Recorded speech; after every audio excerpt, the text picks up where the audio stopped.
I will not withdraw. I will not move away from here. I will look for all ways to stay here. I can defend my place because I was looking at all the man I'd put here, and I had nowhere to go anyway.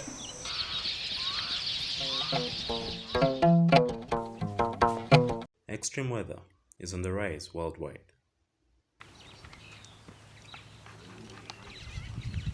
Heavy severe rains and flash floods have become very common in Kasese.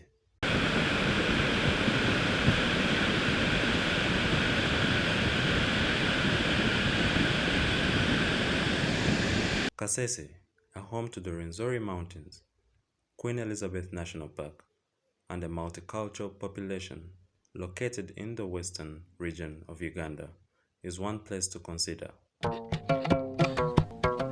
For the past 5 years, this town has experienced disastrous flooding resulting from the bursting of banks of River Nyamwamba, Nyamgasana, Sebwe, and Mubuku. Many people have been affected, and thousands have fled their homes to the camps.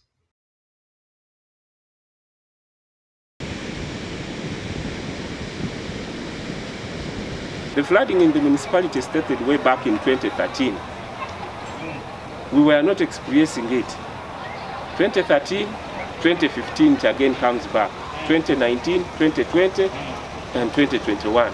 Because of the flooding, as I said earlier, results from the accumulation of water in the mountains.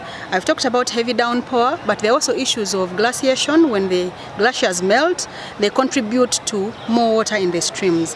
And as you know well, today there isn't much more vegetation left up there. We've heard that the bogs in the Rwenzoris, which used to hold the water, have dried up, so they can no longer hold the water which used to stay in there. It therefore lands into the streams and causes flooding down here. Trees are absent, the area is clear, and so on. The rain now, what reaches the river, is a lot. Because they run down, there is no barrier.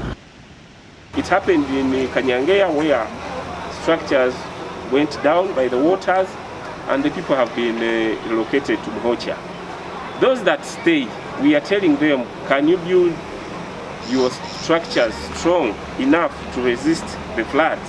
However, other people have adapted to the situation and found solutions to protect their homes and create a conducive environment for their livelihoods. Diana R.Nyamwamba is a single mother of 2 who lives in Kanyangeya, Nyamwamba division, one of the most affected areas by the flooding.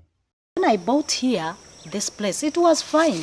There was no water, there was no indication that it will one time flood and we get floods.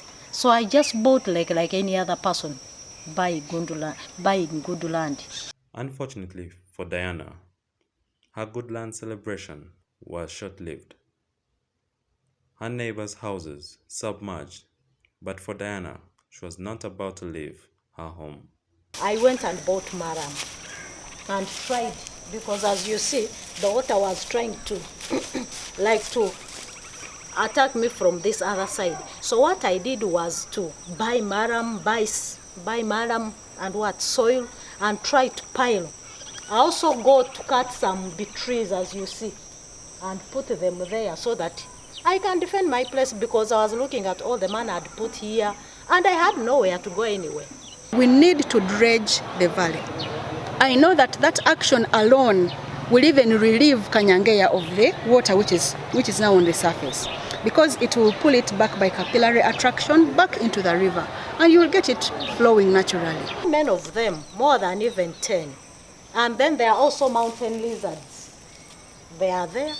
And like one time I killed one. They don't usually come, but the hippos come and eat those greens, as you see, at times in the night. But we also endeavor to enter into in our homes when it is still early. Like Diana, Muhindo Paddy, a farmer from Road Barrier village, has found solace in banana growing after losing 7,500 fish in the floods.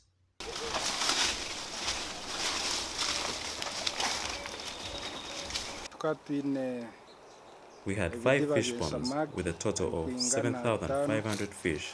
But when the floods came, everything was washed away.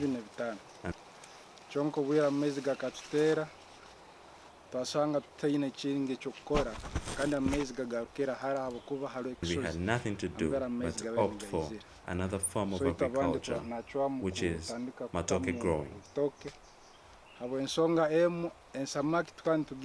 I opted for matoke because I can get food for my family while earning some money and helping those who don't have any food.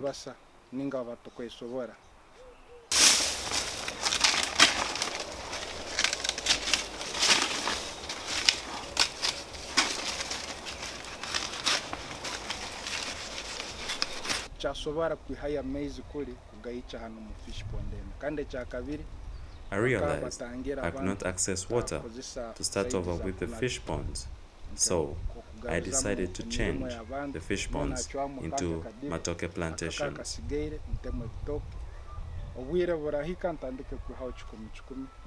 Muhindo also believes that digging trenches helps to hold water, especially those that have water stops, in order to control and regulate the speed of the running water.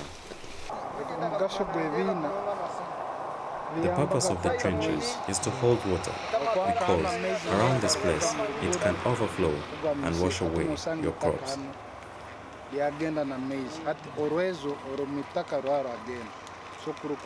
So, I dig up the trenches in order to protect the plantation and control the water flowing down from the road.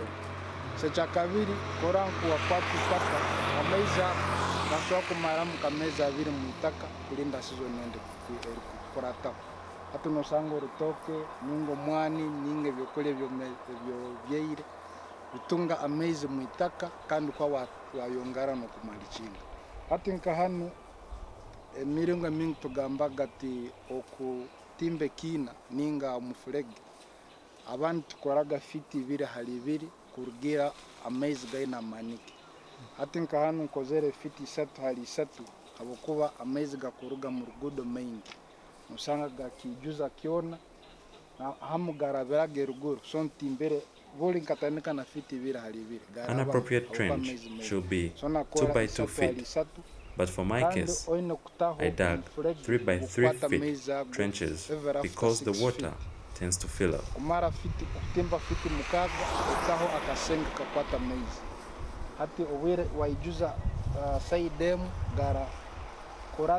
A good trench should have segments every after 6 feet in order to control the speed of the running water.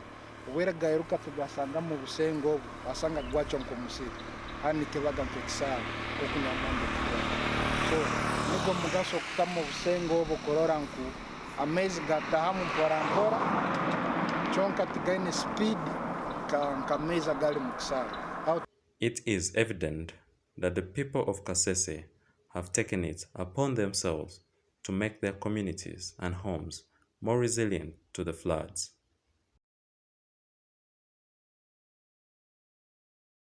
This family from Karusandara is convinced that bamboo could be the response to the disastrous flooding in their town. Cresid Ahimbisibwe, a teacher turned farmer, says that if it were not for the bamboo, she would have lost all her produce. When I planted bamboo, it helped me firmly hold the soil, and I realized that the bamboo has been of great help. It also helped me protect my sugar canes, among other crops.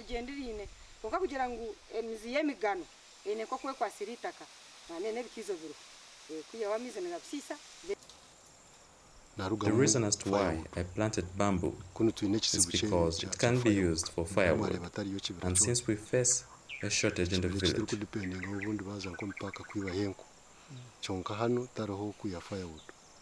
so bamboo echokubanza no ya firewood echakabiri it also holds the soil even when there is heavy running water. that way keeping our crops in place.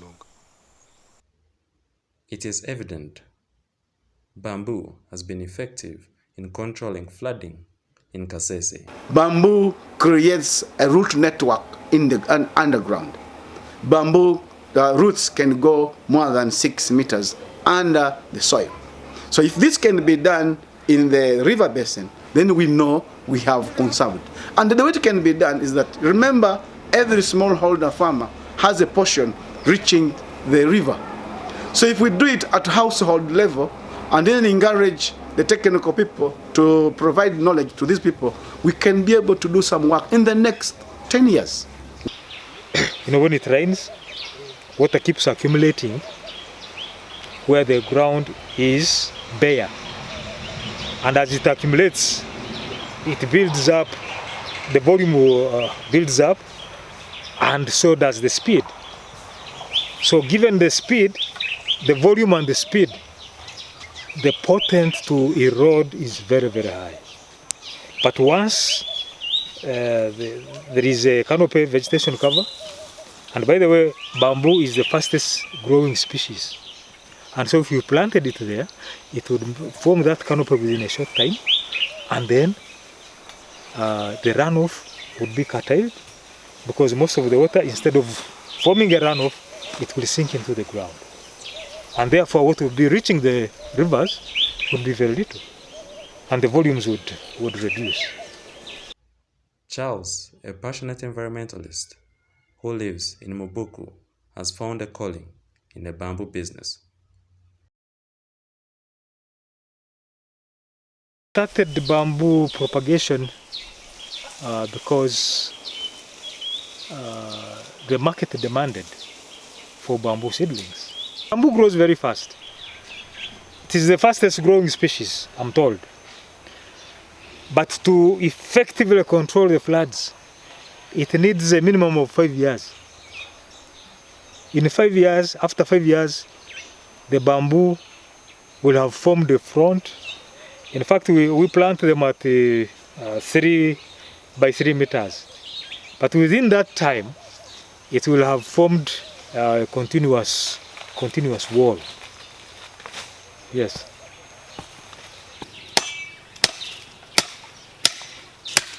Upon cutting from the mother plant, the segment holding the node and the culm is placed into a pot filled with soil and grass, which is later transferred to the nursery bed and watered twice every single day.